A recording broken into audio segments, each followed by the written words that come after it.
अस्सलाम वालेकुम, my name is मियां। आज हम लोग ऑटो ट्रांसफार्मर के बारे में पढ़ेंगे कि ऑटो ट्रांसफार्मर क्या होता है। ऑटो ट्रांसफार्मर और टू वाइंडिंग ट्रांसफार्मर के दरमियान क्या डिफरेंस होता है। ऑटो ट्रांसफार्मर को हम लोग कहाँ पे यूज़ करते हैं। इसके अलावा हम लोग 500 केवी से 220 केवी के ऑटो ट्रांसफार्मर की पिक्चर को देखेंगे और 220 केवी से 132 केवी के ऑटो ट्रांसफार्मर की पिक्चर को देखेंगे। और आखिर में हम लोग ये देखेंगे कि ऑटो ट्रांसफार्मर के नुकसानात क्या होते हैं। तो चलिए वीडियो को स्टार्ट करते हैं। क्वेश्चन नंबर 1 है कि ऑटो ट्रांसफार्मर क्या होता है। तो ऑटो ट्रांसफार्मर बेसिकली एक ऐसा ट्रांसफार्मर होता है जिसमें हमारे पास सिंगल वाइंडिंग होती है और जो कि बहुत प्राइमरी वाइंडिंग और सेकेंडरी वाइंडिंग का काम कर रही होती है। आप मेरे राइट साइड के ऊपर एक ऑटो ट्रांसफार्मर की स्कीमेटिक डायग्राम को दे सकते हैं। इसमें जैसा कि आप देख सकते हैं कि इसमें हमारे पास सिर्फ सिंगल वाइंडिंग है और सिंगल वाइंडिंग को हम लोगों ने इनपुट सप्लाई भी प्रोवाइड की गई है और इसी वाइंडिंग के जरिए टेपिंग के जरिए हम लोगों ने लोड को भी पावर सप्लाई जो है वो प्रोवाइड की हुई है। ये बेसिकली हमारे पास एक ऑटो ट्रांसफार्मर है जिसमें हमारे पास सिर्फ एक सिंगल वाइंडिंग है जिसे हम लोगों ने इनपुट सप्लाई भी प्रोवाइड की गई है और लोड को भी सप्लाई जो है वो हम लोगों ने इसके ज़रिए प्रोवाइड की हुई है।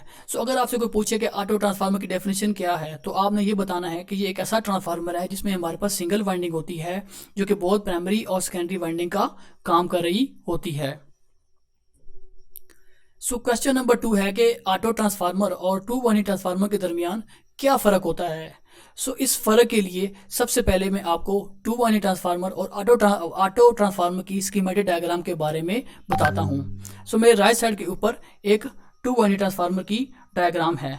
जैसा कि नाम से जाहिर है कि इसमें बेसिकली हमारे पास दो वाइंडिंग होती है, एक हमारे पास प्राइमरी वाइंडिंग है और एक हमारे पास सेकेंडरी वाइंडिंग है और ये दोनों वाइंडिंग जो है वो आपस में मैग्नेटिकली जो है वो कपल हैं। आप ये देख सकते हैं कि इसके दरमियान जो है कोई इलेक्ट्रिकल कनेक्शन जो है वो नहीं है। जबकि मेरे लेफ्ट साइड के ऊपर एक ऑटो ट्रांसफार्मर की पिक्चर है जिसमें आप ये देख सकते हैं कि इसमें हमारे पास सिंगल वाइंडिंग है और इस सिंगल वाइंडिंग को हम लोगों ने इनपुट सप्लाई भी प्रोवाइड की हुई है और इसी के से हम लोगों ने लोड को भी सप्लाई जो है वो प्रोवाइड की हुई है। अब इसके अलावा जिस तरह हमारे पास टू वाइंडिंग ट्रांसफार्मर में स्टेप अप भी होते हैं, स्टेप डाउन भी होते हैं, इसी तरीके से हमारे पास ऑटो ट्रांसफार्मर में भी स्टेप अप और स्टेप डाउन ट्रांसफार्मर होते हैं।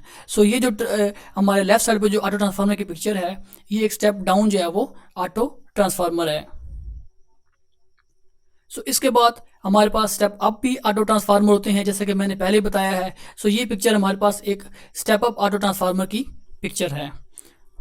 चलिए अब हम डिटेल में इन दोनों के दरमियान जो डिफरेंस है उसको देखते हैं। जब अगर आप किसी को पूछे कि इन दोनों के दरमियान डिफरेंस क्या है तो आपने ये बताना है, आपने स्टार्ट करना है पॉइंट नंबर 1 से कि ऑटो ट्रांसफार्मर में बेसिकली हमारे पास सिंगल वाइंडिंग होती है जबकि टू वाइंडिंग ट्रांसफार्मर में हमारे पास दो वाइंडिंग होती हैं। ऑटो ट्रांसफार्मर जो है वो सेल्फ इंडक्शन के प्रिंसिपल के ऊपर काम करता है जबकि टू वाइंडिंग जो ट्रांसफार्मर है ये म्यूचुअल इंडक्शन के प्रिंसिपल के ऊपर काम करता है। अब ये म्यूचुअल इंडक्शन क्या होता है और सेल्फ इंडक्शन क्या होता है। तो म्यूचुअल इंडक्शन से मुराद ये है कि एक कॉइल में चेंज इन मैग्नेटिक फ्लक्स की वजह से दूसरी कॉइल में वोल्टेज का जो इंड्यूस होना है इसे हम कहते हैं म्यूचुअल इंडक्शन। जबकि जो सेल्फ इंडक्शन है इससे मुराद ये है कि एक कॉइल में फ्लक्स की वजह से उसी कॉइल में जो वोल्टेज इंड्यूस होते हैं उसे हम लोग सेल्फ इंडक्शन कहते हैं। ऑटो ट्रांसफार्मर जो है वो सेल्फ इंडक्शन के प्रिंसिपल के ऊपर काम करता है और two winding transformer mutual induction के प्रिंसिपल के ऊपर काम करता है। और तीसरे नंबर पर हमारे पास इन दोनों के दरमियान डिफरेंस ये है कि अगर हमारे पास एक 150 MVA का ऑटो ट्रांसफार्मर हो और साथ हमारे पास सेम ही रेटिंग का एक टू वाइंडिंग ट्रांसफार्मर हो तो जो ऑटो ट्रांसफार्मर होगा उसका साइज़ कम होगा, उसका वजन जो है वो कम होगा।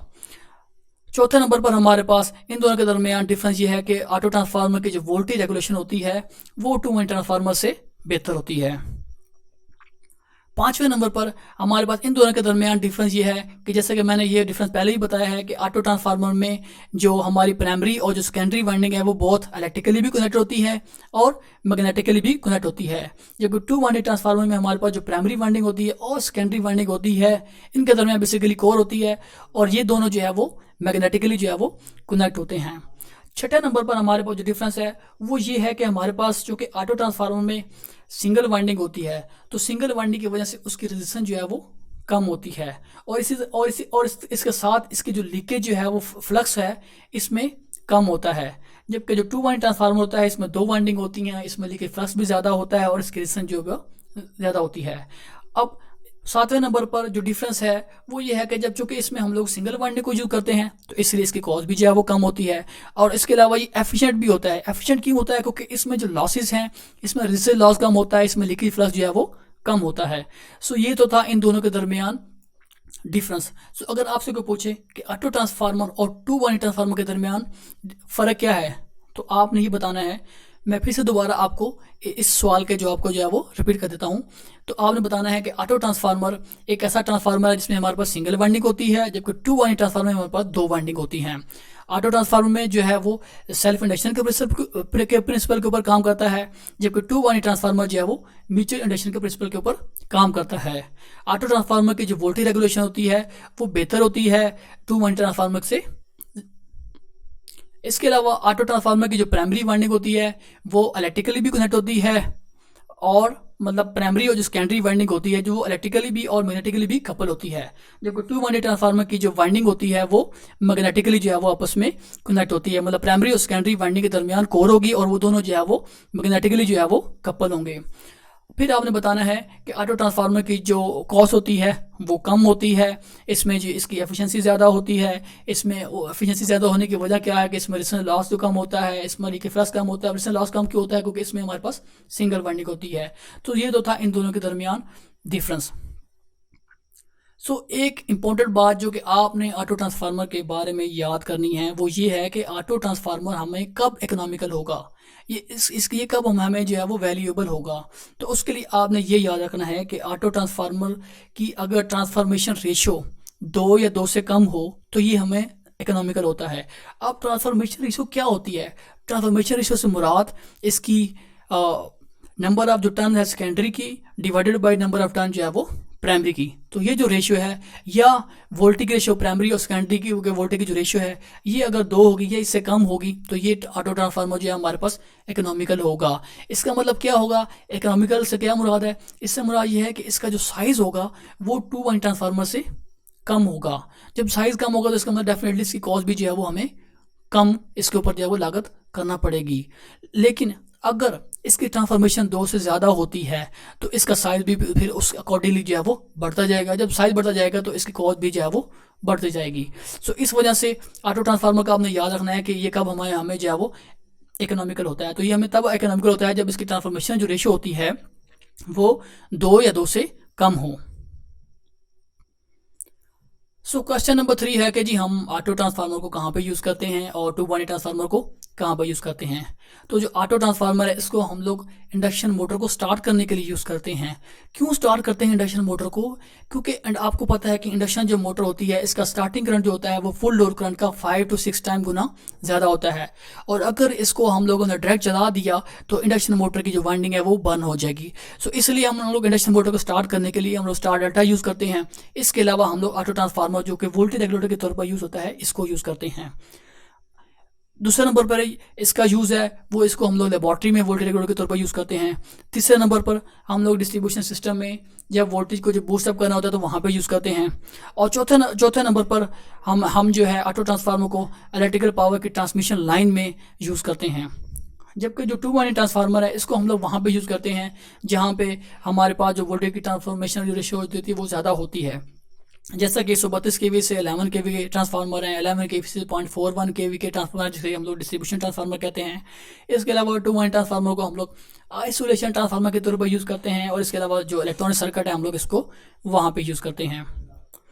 क्वेश्चन नंबर 4 है कि हम लोग इसकी पिक्चर के बारे में जो है वो मैं आपको बताऊँ। ये मेरे पास बेसिकली एक 3 फेज 220 kV से 132 kV का ऑटो ट्रांसफार्मर है। अब इस पिक्चर से आपको आइडिया हो गया होगा कि हमारे जितने भी ग्रिड स्टेशन हैं 220 kV से 132 kV के, वहाँ पे हमारे पास ऑटो ट्रांसफार्मर इंस्टॉल हैं। अब वहाँ पे ऑटो ट्रांसफार्मर हम लोगों ने क्यों इंस्टॉल किए गए हैं? वो इसलिए इंस्टॉल किए गए हैं कि वहाँ पे जो वोल्टेज की ट्रांसफॉर्मेशन रेशियो है, जैसा कि 220 kV को अगर आप 132 kV पे डिवाइड करें तो ये 2 से कम आती है। ये इसकी ट्रांसफॉर्मेशन रेशियो जो है वो हमारे पास वोल्टेज की वो कम है। तो यहाँ पे हमारे पास जो है वो ऑटो ट्रांसफार्मर जो है वो इकोनॉमिकल है। तो इसलिए हम लोग जितने भी 220 kV से 132 kV के जो ग्रिड स्टेशन है वहाँ पे हम लोग ऑटो ट्रांसफार्मर को जो है वो यूज़ करते हैं। सो सेम ये मेरे पास 500 केवी से 220 केवी का ऑटो ट्रांसफार्मर का जो बैंक है, ये उसकी पिक्चर है। तो इससे भी आपको आइडिया हो गया होगा जितने भी हमारे 500 केवी से 220 केवी के ग्रिड सेक्शन है, वहाँ पे हम लोग ऑटो ट्रांसफार्मर यूज़ करते हैं। तो सेम हम लोग वहाँ पे यूज़ क्यों करते हैं, उसकी वजह ये है कि हमारे पास जो ट्रांसफॉर्मेशन जो वोल्टेज की जो रेशियो है वो 2 या 2 से कम है। आप 500 केवी को 220 से डिवाइड करें तो आपके पास वो जो 2 पॉइंट और कुछ जो है वैल्यू वो आपके पास आ जाएगी। सो इसलिए जब वो आपकी ट्रांसफॉर्मेशन रेशियो जो 2 या 2 से कम हो, तो वहाँ पे जो इकोनॉमिकल ट्रांसफार्मर कौन सा होता है, हमारे पास ऑटो ट्रांसफार्मर होता है, क्योंकि उसकी एफिशिएंसी ज़्यादा होती है, उसकी कॉस्ट जो है वो कम होती है, उसका साइज जो है वो कम होता है, उसकी वोल्टेज रेगुलेशन जो है वो बेहतर होती है। सो ये बेसिकली हमारे पास जो है वो एक ट्रांसफार्मर का बैंक है। अब ये बैंक क्या होता है, बैंक बेसिकली हम लोग जो है वो एक बड़ा 3 फेज का ट्रांसफार्मर के बजाय हम लोग 3 जो है वो सिंगल फेज ट्रांसफार्मर को आपस में कनेक्ट करते हैं ज़्यादा पावर को जो है वो प्रोवाइड करने के लिए। और इन 3 आपस में जो ट्रांसफार्मर को आपस में जब कनेक्ट करते हैं तो इससे हम लोग जो है वो एक 3 फेज ऑटो ट्रांसफार्मर का एक जो है वो बैंक कहते हैं। सो आखिर में हमारे पास क्वेश्चन है कि ऑटो ट्रांसफार्मर के नुकसानात क्या हैं या डिसएडवांटेजेस क्या हैं। सो पहला जो डिसएडवांटेज ये है कि आपको पता है कि इसकी जो ऑटो ट्रांसफार्मर में हमारे पास एक वाइंडिंग होती है तो इसकी रेजिस्टेंस कम होती है और इसके में जो लीकेज फ्लक्स है वो कम होता है। जब इसकी रेजिस्टेंस और लीकेज फ्लक्स कम होता है तो इसका मतलब ये है कि इसकी इंपीडेंस कम होती है। तो अगर हमारे पास आउटपुट पे लोड साइड के ऊपर शॉर्ट सर्किट अकर होता है तो इसमें हैवी करंट जो है वो फ्लो करेगा जो इसकी वाइंडिंग को जो है वो डैमेज कर सकता है। सो दूसरे नंबर पर हमारे पास जो है इसका डिसएडवांटेज ये है कि इसमें जो प्राइमरी और सेकेंडरी वाइंडिंग के दरमियान आइसोलेशन नहीं है। इसका मतलब ये है कि दोनों क्या है, इलेक्ट्रिकली कनेक्टेड हैं, मैग्नेटिकली कनेक्टेड नहीं है, दोनों सेपरेट नहीं है। और तीसरे नंबर पर हमारे पास इसका डिसएडवांटेज ये है कि इन्हें हमें वहाँ पे यूज़ करना पड़ता है जहाँ पे हमारे पास जो वोल्टेज की जो चेंजेस हैं वो स्मॉलर होती हैं, जैसा कि मैंने ट्रांसफॉर्मेशन रेशियो का आपको कॉन्सेप्ट जो है के बारे में बताया है।